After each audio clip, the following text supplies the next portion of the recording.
Hello friends, welcome in chemical दुनिया।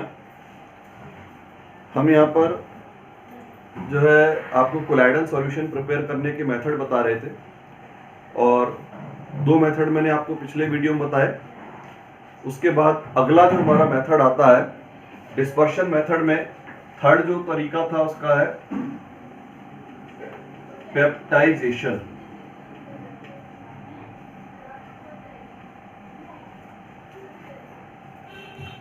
देखिए, peptization वाला ये जो मेथड है, इस मेथड में अपन प्रेसिपिटेट को कोलाइडल सॉल्व में चेंज करते हैं। इसके लिए क्या किया जाता है कि कोई भी fresh precipitate, freshly prepared precipitate के अंदर जब कोई सूटेबल पेप्टाइजिंग एजेंट को मिलाया जाता है, कोई भी सूटेबल इलेक्ट्रोलाइट को मिलाया जाता है, और जो इलेक्ट्रोलाइट होता है उसको यहाँ पर नाम दिया जाता है पेप्टाइजिंग एजेंट। तो पेप्टाइजिंग एजेंट को मिलाया जाता है तो प्रेसिपिटेट जो है वो कोलाइडल पार्टिकल में कन्वर्ट हो जाता है, और ये जो प्रोसेस होता है इस प्रोसेस को अपन नाम देते हैं यहाँ पर peptization. For example, ferric hydroxide ये प्रेसिपिटेट है, और इस प्रेसिपिटेट में अपन ने सुटेबल इलेक्ट्रोलाइट मिलाया फेरिक क्लोराइड, इलेक्ट्रोलाइट, ये हो गया प्रेसिपिटेट। और ये जो इलेक्ट्रोलाइट होता है इसको बोला जाता है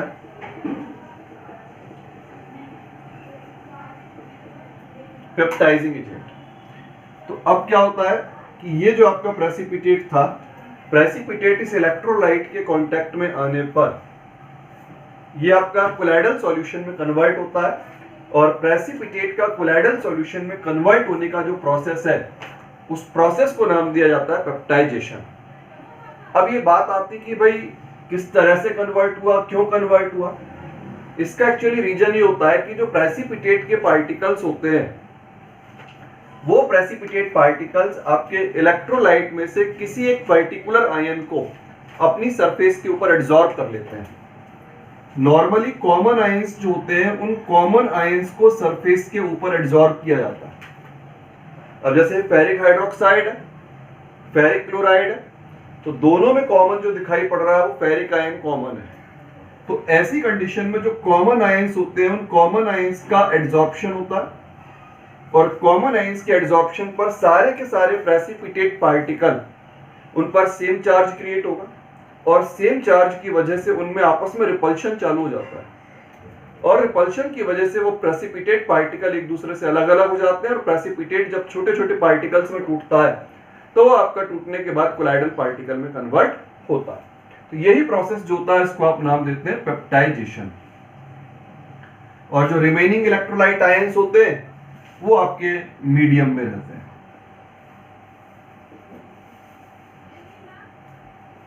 तो इससे दो बातें निकली, एक तो प्रेसिपिटेट का पार्टिकल किस तरह बना, और दूसरा आप एक इसको अपन ऐसे भी देख सकते हैं कि आपका जो कोलाइडल पार्टिकल होता है उस पर चार्ज किस तरह प्रोड्यूस हुआ। जब प्रेसिपिटेट के पार्टिकल एक स्पेसिफिक आयन को एब्जॉर्ब करेंगे तो उस स्पेसिफिक आयन का जो चार्ज होगा वही आपके कोलाइडल पार्टिकल का चार्ज होगा। कैटायंस को एब्जॉर्ब किया जा रहा है तो सारे के सारे पार्टिकल्स पर पॉजिटिव चार्ज, एनायंस को एब्जॉर्ब किया जाएगा तो सारे के सारे पार्टिकल्स पर नेगेटिव चार्ज। तो ये प्रोसेस जो होता है इसको अपन ने नाम दिया यहाँ पर peptization. When a suitable electrolyte is mixed in freshly prepared precipitate, तो उस कंडीशन में जो प्रेसिपिटेट का जो पार्टिकल होगा वो प्रेसिपिटेट पार्टिकल आपके जो सुटेबल आयंस होंगे या जो कॉमन आयंस होंगे उन कॉमन आयंस को एब्जॉर्ब कर लेते हैं, पर कॉमन आयंस की एब्जॉर्प्शन के बाद आपके पार्टिकल्स की सरफेस पर चार्ज प्रोड्यूस होता है। उस चार्ज के कारण से उनमें रिपल्शन आता है, रिपल्शन के कारण से precipitate particle small colloidal particles में चेंज होता है, और ये जो प्रोसेस है इसको नाम दिया जाता है। अब इसके बाद में सेकंड मेथड आपको एक्सप्लेन कर रहा हूं,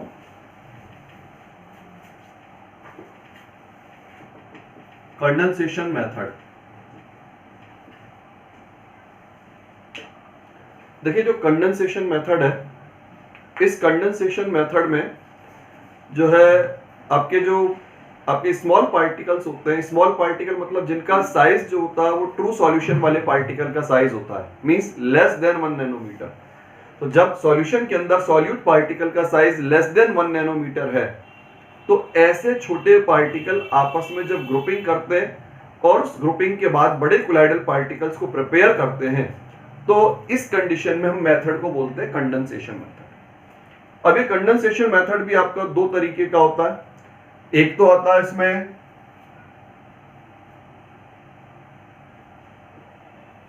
केमिकल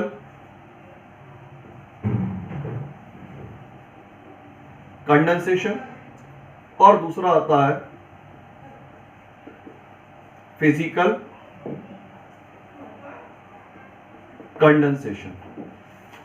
तो केमिकल मेथड्स और फिजिकल मेथड, दो तरह के मेथड अभी अपन को यहां पे पढ़ने हैं। तो सबसे पहले मैं यहां पर लेके चल रहा हूं इसका केमिकल कंडेंसेशन। देखिए केमिकल कंडेंसेशन में अपन इसका फर्स्ट टाइप लेके चल रहे हैं रिडक्शन।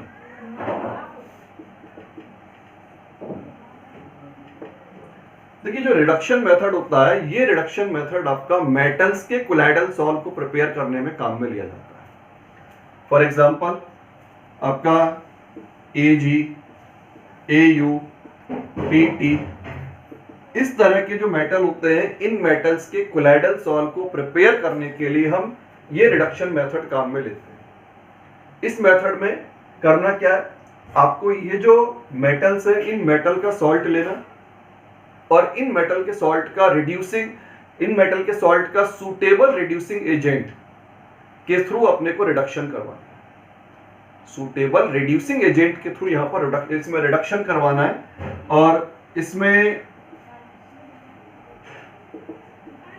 रिड्यूसिंग एजेंट जो है वो क्या हो सकते हैं? रिड्यूसिंग एजेंट में आपका फॉर्मेल्डिहाइड हो सकता है, स्टेनस क्लोराइड हो सकता है, हाइड्रोजन परऑक्साइड हो सकता है, फिर यहां पर आपका टैनिक एसिड,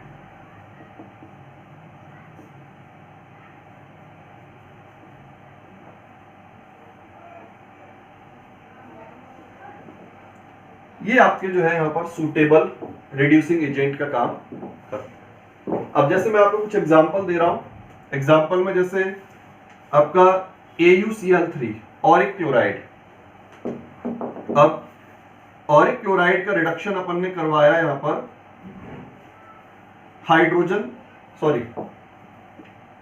फॉर्मेल्डिहाइड से। यहां रिड्यूसिंग एजेंट अपन ने लिया है फॉर्मेल्डिहाइड। तो ये जो फॉर्मेल्डिहाइड होता है, ये फॉर्मेल्डिहाइड आपका वाटर मॉलिक्यूल्स की प्रेजेंस में यहां पर इसका रिडक्शन करता है। देखिए अब सेकंड मेथड अपन इसका ले रहे हैं ऑक्सीडेशन मेथड। देखिए ऑक्सीडेशन मेथड जो है, इसमें अपन जनरली नॉन मेटल्स के कोलाइडल सॉल्व प्रिपेयर करते हैं। फॉर एग्जांपल सल्फर हो गया, आपका आयोडीन हो गया, सेलेनियम हो गया, इनका अपने को जो है कोलाइडल सॉल्व प्रिपेयर करना है। तो इनके कोलाइडल सॉल्व को प्रिपेयर करने के लिए इनके कंपाउंड्स को ऑक्सीडाइज किया जाता है। मेटल का सॉल्व प्रिपेयर करना है तो मेटल के सॉल्ट का रिडक्शन, और नॉन मेटल का अगर अपने को कोलाइडल सॉल्व प्रिपेयर करना है तो नॉन मेटल के कंपाउंड्स का ऑक्सीडेशन। अब जैसे यहां पर एग्जांपल है H2S, और इस H2S का ऑक्सीडेशन करवाया जा रहा है सल्फर डाइऑक्साइड से। H2S ऑक्सीडाइज किया जा रहा है सल्फर डाइऑक्साइड से। तो इस ऑक्सीडेशन में यहां पर सल्फर तो आएगा आपका एज ए कोलाइडल सॉल्व, और साथ में वाटर। H2S के ऑक्सीडेशन से सल्फर जो होगा वो कोलाइडल स्टेट में कन्वर्ट हो जाता है। दूसरा एग्जांपल H2S, इसका ऑक्सीडेशन करवाया जाए नाइट्रिक एसिड से।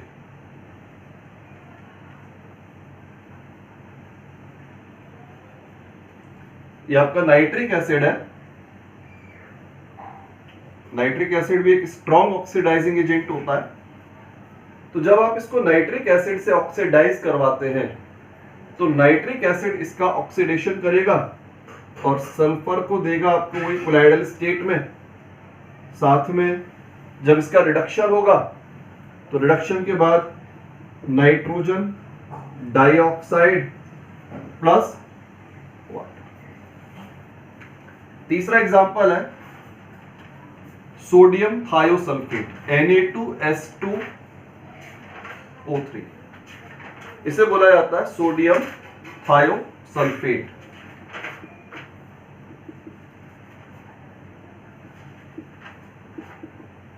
और इसका कॉमर्शियल नेम हाइपो, जो आपके एक्सरे की फिल्म को या फोटोग्राफिक प्लेट को साफ करने में काम आता है।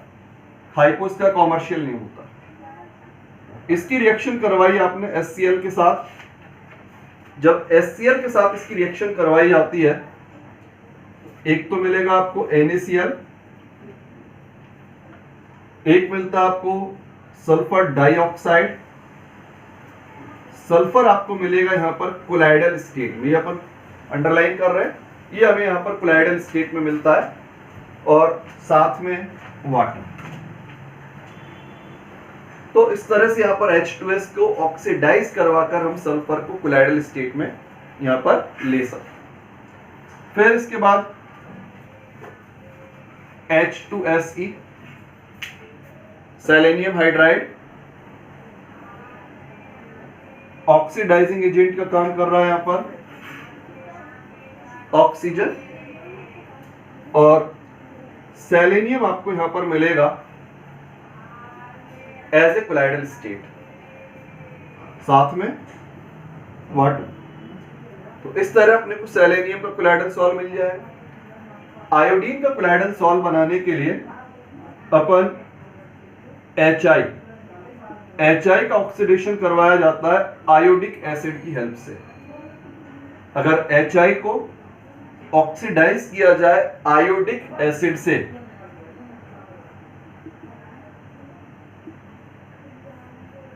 तो उस कंडीशन में यहां पर आयोडीन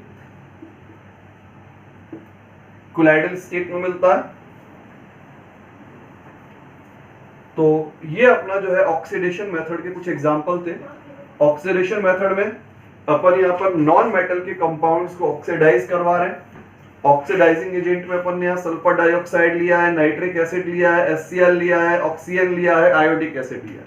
तो ये सब ऑक्सीडाइजिंग एजेंट जो है मिलकर के जब इसको ऑक्सीडाइज करते हैं तो नॉन मेटल अपने को जो है कोलाइडल स्टेट में यहां पर मिलता है। तो रिडक्शन में अपने को यहां पर 2Au मिला, 6HCl। अब देखिए ये जो है यहां पर फॉर्मल्डिहाइड, ये रिड्यूसिंग एजेंट है। जो रिड्यूसिंग एजेंट होगा उसका खुद का क्या होना है, वो खुद आपका ऑक्सीडाइज होगा। एल्डिहाइड जब भी ऑक्सीडाइज होता है तो कार्बोक्सिलिक एसिड में चेंज होता है। तो यहां कार्बोक्सिलिक एसिड हो जाएगा इसका HCOOH। इसको बोला जाता है फॉर्मिक एसिड। तो एक एग्जांपल ये हो गया आपका ये ऑरिक क्लोराइड फॉर्मल्डिहाइड से रिड्यूस हुआ गोल्ड सॉल्ट। दूसरा एग्जांपल ऑरिक क्लोराइड, और ये हो गया आपका यहां पर स्टेनस क्लोराइड।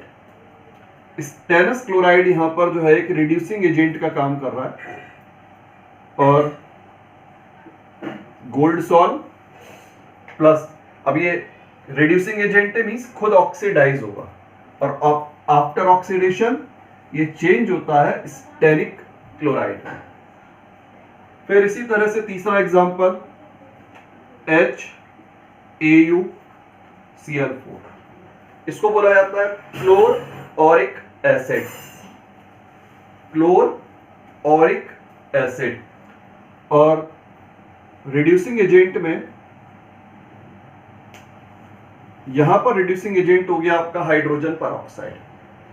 तो हाइड्रोजन परऑक्साइड जो है इसका जब रिडक्शन होता है तो आफ्टर रिडक्शन, मतलब ये रिड्यूसिंग एजेंट का काम करता है, और जब ये रिड्यूसिंग एजेंट का काम करेगा इसका रिडक्शन होगा तो वही अपने को वापस गोल्ड सॉल्ट प्लस 8HCl +3, यानी ये रिड्यूसिंग एजेंट था, ऑक्सीडाइज हो गया आपका ऑक्सीजन गैस में।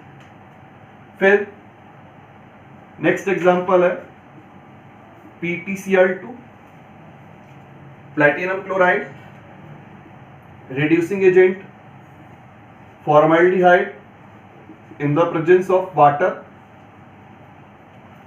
अब ये रिड्यूसिंग एजेंट है, इसका रिडक्शन करेगा। आफ्टर रिडक्शन प्लेटिनम का सॉल्व बनेगा और HCl जो आपका Cl2 था, यहां पर क्लोराइड आयन थे, ये आपके चेंज हो जाएंगे HCl में, और ये रिड्यूसिंग एजेंट खुद ऑक्सीडाइज होता है आपका फॉर्मिक एसिड। इसी तरह एक एग्जांपल और आता है इसका सिल्वर क्लोराइड, यानी ये जो अपन ने मेटल जिसका बता रहे थे, इन मेटल का कोई भी सॉल्ट, इन मेटल के सॉल्ट को हमें सुटेबल रिड्यूसिंग एजेंट से रिड्यूस करवाना है। यहां पर रिड्यूसिंग एजेंट हो गया आपका टैनिक एसिड, और आफ्टर रिडक्शन अपने को यहां पर मिलता है सिल्वर मेटल। तो ये जितने भी हमको यहां पर मेटल्स मिले हैं, ये सारे के सारे मेटल्स आपको कोलाइडल स्टेट में मिलेंगे। ये जो यहाँ पे गोल्ड जो मिला है अपने को, इस गोल्ड के कोलाइडल सॉल्ट का जो कलर होता है, ये इसका कलर होता है आपका पर्पल कलर, और इसके लिए यहां पर एक नाम दिया जाता है पर्पल ऑफ केसियस। इसको बोला जाता है गोल्ड के कोलाइडल सॉल्ट के लिए एक स्पेशल नाम दिया जाता है पर्पल ऑफ केसियस। मेटल का सॉल्ट है, सारे के सारे मेटल के सॉल्ट है। मेटल के सॉल्ट जितने भी होते हैं सारे के सारे लायोफोबिक नेचर के होते हैं, और लायोफोबिक नेचर का मतलब इसको स्टेबलाइज करना पड़ेगा। तो स्टेबलाइज करने के लिए अपन यहाँ स्टेबलाइजिंग एजेंट मिलाते हैं। स्टेबलाइजिंग एजेंट में आपका एल्बुमिन हो सकता है, एग यॉक हो सकता है, अंडे का जो पीले वाला भाग होता है वो हो सकता है, ये सब यहाँ पर आपका जेलेटिन हो सकता है। ये सब यहाँ पर जो है एज ए स्टेबलाइजिंग एजेंट इसमें मिलाए जाएंगे, जिससे कि आपका कोलाइडल सॉल्ट जो है वो स्टेबल हो पाए। अब इसके बाद में नेक्स्ट आता है, इसी का थर्ड मेथड आता है डबल डिकम्पोजिशन। देखिए डबल डिकम्पोजिशन मेथड जो होता है, इनसॉल्युबल सॉल्ट का कोलाइडल सॉल्ट प्रिपेयर करने में काम आता है। इनसॉल्युबल सॉल्ट में जैसे आपका मर्क्यूरिक सल्फाइड वाटर में इनसॉल्युबल होता है, आपका आर्सेनियस सल्फाइड वाटर में आपका इनसॉल्युबल होता है, कैडमियम सल्फाइड इनसॉल्युबल होता है, आपका सिल्वर हैलाइड इनसॉल्युबल होते हैं। तो इन इनसॉल्युबल सॉल्ट्स के कोलाइडल सॉल्ट प्रिपेयर करने में इस मेथड को काम में लेते हैं। अब इनमें से अगर कोई भी सॉल्ट लेकर के डायरेक्ट आप पानी में डालेंगे, तो डायरेक्ट पानी में डालने पर डिसॉल्व नहीं होगा, कोलाइडल सॉल्ट प्रिपेयर नहीं होगा। तो इसका तरीका क्या होता है, इसके लिए हम क्या करते हैं, इनका कोई भी सॉल्युबल सॉल्ट लेते हैं और उस सॉल्युबल सॉल्ट को डिसॉल्व करके सॉल्यूशन प्रिपेयर करेंगे, और सॉल्यूशन प्रिपेयर करने के बाद अपन केमिकल रिएक्शन से उस सॉल्यूशन के अंदर ही इन सॉल्ट्स को प्रिपेयर करते हैं। फॉर एग्जांपल हमें इसका कोलाइडल सॉल्ट प्रिपेयर करना है, तो अपन मरकरी का एक सॉल्ट ले रहे हैं, सॉल्युबल सॉल्ट है मर्क्यूरिक साइनाइड। मर्क्यूरिक साइनाइड जो है एक सॉल्युबल सॉल्ट होता है। अब इसके सॉल्यूशन के अंदर आप H2S गैस को पास करें, ये पानी में डिसॉल्व रहेगा। जब आप पानी के अंदर आप सॉल्यूशन के अंदर आप H2S गैस को पास कराएंगे, तो यहां पर आपको मिलेगा मर्क्यूरिक सल्फाइड, ये मिलेगा आपको एज ए कोलाइडल सॉल्ट, साथ में HCl। इसी तरह आर्सेनियस सल्फाइड, आर्सेनियस सल्फाइड का कोलाइडल सॉल्ट प्रिपेयर करना है, तो डायरेक्ट तो डिसॉल्व होगा नहीं, इसका सॉल्युबल कंपाउंड होता है आर्सेनियस ऑक्साइड। आर्सेनिक का सॉल्युबल कंपाउंड होता है आर्सेनियस ऑक्साइड। अब अपन इसके अंदर डिसॉल्व करते हैं, इसके अंदर पास कराएंगे H2S गैस को। जब H2S गैस पास की जाती है तो डिकम्पोजिशन रिएक्शन, और इस रिएक्शन से बनता है आर्सेनियस सल्फाइड। और ये जो आर्सेनियस सल्फाइड बनेगा, आर्सेनियस सल्फाइड के जो पार्टिकल होंगे वो कोलाइडल स्टेट में होंगे। ये येलो प्रेसिपिटेट की फॉर्म में आता है, ये आपका ब्लैक प्रेसिपिटेट की फॉर्म में, मतलब ब्लैक सॉल्यूशन बनता है, इसका येलो सॉल्यूशन बनता है। फिर तीसरा एग्जांपल कैडमियम। कैडमियम का सल्फाइड भी इनसॉल्युबल, तो अपन इसका सॉल्युबल कंपाउंड कैडमियम ऑक्साइड ले रहे हैं, और इस कैडमियम ऑक्साइड का एक्वस सॉल्यूशन प्रिपेयर करके H2S गैस को पास किया जाएगा, और उसमें बनेगा कैडमियम सल्फाइड का येलो कलर का कोलाइडल सॉल्ट, साथ में H2। फिर इसी तरह से आपका सिल्वर का जो हैलाइड है, सिल्वर हैलाइड का सॉल्ट प्रिपेयर करने के लिए अपन यहां पर लेते हैं सिल्वर नाइट्रेट और पोटेशियम हैलाइड। तो जैसे हैलोजन में आपका Cl है, Br है, I है, जब इन दोनों के बीच में केमिकल रिएक्शन करवाई जाती है तो केमिकल रिएक्शन से बनता है silver halide as a colloidal salt, और साथ में आपको मिलता है पोटेशियम नाइट्रेट। तो ये जो रिएक्शन है इसको अपन बोलते हैं डबल डिकम्पोजिशन।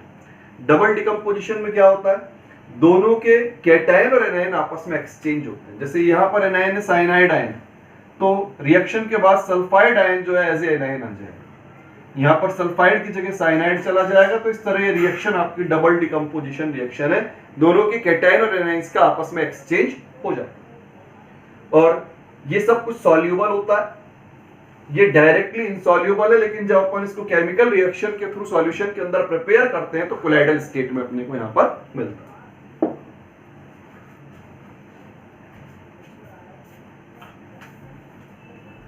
नेक्स्ट मेथड आता है इसका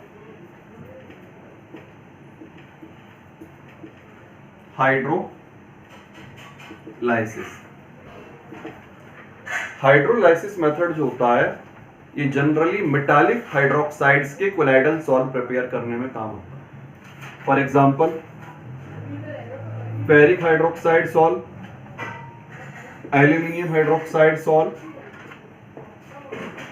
क्रोमियम हाइड्रोक्साइड सॉल्ट, इस तरह के कोलाइडल सॉल्ट को प्रिपेयर करने के लिए आप हाइड्रोलाइसिस वाला मेथड काम में लेते हैं। अब इसके लिए अपने को जो है, जैसे अपने को फेरिक हाइड्रोक्साइड का सॉल्ट प्रिपेयर करना है, तो फेरिक हाइड्रोक्साइड का सॉल्ट प्रिपेयर करने के लिए अपन आयरन के किसी कंपाउंड को पानी के अंदर डिसॉल्व करेंगे। फॉर एग्जांपल अपन ने फेरिक क्लोराइड को पानी में डिसॉल्व किया, तो फेरिक क्लोराइड का जब सॉल्यूशन प्रिपेयर हो जाता है तो इस सॉल्यूशन को गर्म पानी के अंदर ड्रॉप बाय ड्रॉप मिक्स करते हैं। फेरिक हाइड्रोक्साइड का सॉल्ट प्रिपेयर करने के लिए आयरन के ही किसी सॉल्युबल सॉल्ट का एक उसमें ट्रू सॉल्यूशन प्रिपेयर करेंगे। फॉर एग्जांपल अपन ने फेरिक क्लोराइड का सॉल्ट प्रिपेयर, फेरिक क्लोराइड का एक्वस सॉल्यूशन प्रिपेयर किया। अब फेरिक क्लोराइड के एक्वस सॉल्यूशन को ड्रॉप वाइज जो है अपन गर्म पानी में डालते हैं। तो जैसे ये तो हो गया आपका फेरिक क्लोराइड, और हॉट वाटर। जब इसको हॉट वाटर में मिक्स किया जाता है तो हॉट वाटर में मिक्स करने पर केमिकल रिएक्शन होगी, और उस केमिकल रिएक्शन से बनता है फेरिक हाइड्रोक्साइड, और साथ में आपको मिलता है यहाँ पर HCl। तो फेरिक हाइड्रोक्साइड जो है आपको यहाँ पर कोलाइडल स्टेट में मिलेगा। सेम मेथड अपन एल्यूमिनियम क्लोराइड लेकर भी करा सकते हैं। अगर हम यहाँ एल्यूमिनियम क्लोराइड को यूज करेंगे तो एल्यूमिनियम क्लोराइड लेने पर आपको एल्यूमिनियम हाइड्रोक्साइड मिल जाएगा, और क्रोमियम क्लोराइड लेने पर अपने को यहाँ पर क्रोमियम का हाइड्रोक्साइड मिल जाएगा। तो ये जो मेथड होता है इसको अपन बोलते हैं हाइड्रोलाइसिस मेथड। हाइड्रोलाइसिस इसलिए कहा जा रहा है क्योंकि आफ्टर हाइड्रोलाइसिस आपको यहाँ पर कोलाइडल सॉल्ट मिलता है। और ये जो मेथड था आपके मेटल के हाइड्रोक्साइड्स के कोलाइडल सॉल्ट को प्रिपेयर करने के लिए काम में लिया जाता है।